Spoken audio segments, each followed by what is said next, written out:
It's a typical morning in Carolot. The sun is shining brightly, the birds are singing, and the Care Bears are preparing for the busy day ahead. Harmony Bear is on stage practicing songs for her new show. Funshine Bear skillfully skateboards his way around the winding paths, performing tricks and showing off, while Cher Bear and Wonder Heart Bear enjoy a perfectly lovely morning tea. Even Grumpy Bear sprightly hops out of bed, sneezes, and cheerily greets the sunshine. And Beastly happily skips through a field picking flowers and sneezing too. But wait a minute, Grumpy Bear is sprightly and cheery? Beastly is skipping and singing? There's nothing typical about this. Why, even Grumpy is confused by these changes and immediately goes to Tenderheart Bear to find out what's going on. As Grumpy rushes to Tenderheart's lighthouse, he's surprised to see the other bears are already there. Seems they've all had an unusual morning too, including lots of sneezing. Each bear tries to explain to Tenderheart just how different they've been feeling this morning. Aside from all the sneezing, Grumpy is very cheery, Cher Bear is very grumpy, Funshine's feeling mellow, and Cher is shining bright. "Oh no," Tenderheart proclaims. "I have a feeling you've all been struck with the feeling flu." "What?" they reply in return. Tenderheart continues. "The feeling flu, it infects you with the feelings of somebody else. So while you're still you, you don't feel or act like you. Oh, and by the way, where did Wonder Heart go?"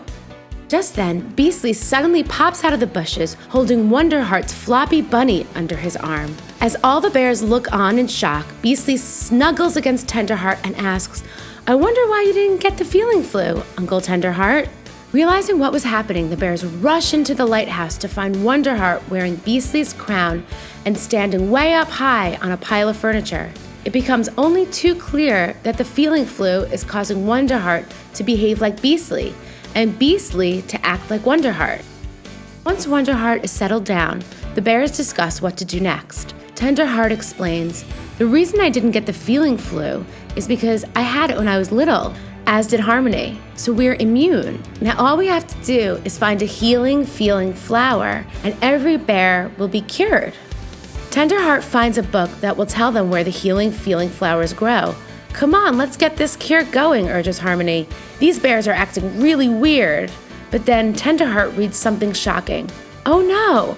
Unless we find the flowers before sundown, every bear is going to be stuck with these new feelings forever." With that bit of bad news, the bears have no choice but to make the dangerous trek up the Moody Mountains to search for the healing feeling flowers. Even through all of this adventure, the bears' personality switches just become more and more apparent. Cheer keeps complaining, Grumpy is cheerful, and Wonder Heart acts like a spoiled 4-year-old.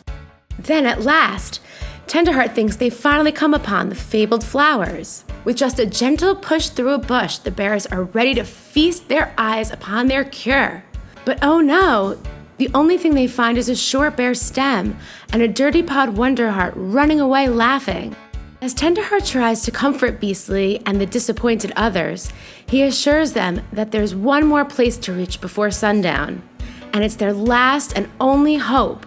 The only thing is, Tenderheart says, this spot was a walk in the clouds compared to the next place. After the bears have hiked for what seems like hours, Tenderheart is finally able to point to their ultimate destination. There in the distance, atop a rickety old ladder, lies what could be the remedy they've all been searching for. "This is it," he beams, "the highest point of the Moody Mountains." "Now, Harmony," Tenderheart continues, "if you would be so kind as to keep an eye on Wonder Heart, I nominate Funshine to make the daring climb and seize that flower."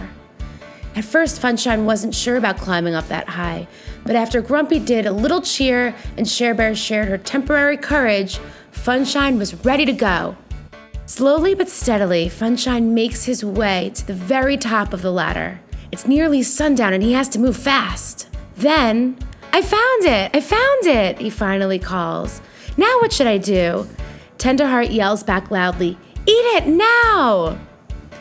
As soon as Funshine takes a bite of the flower, he immediately becomes his old self again.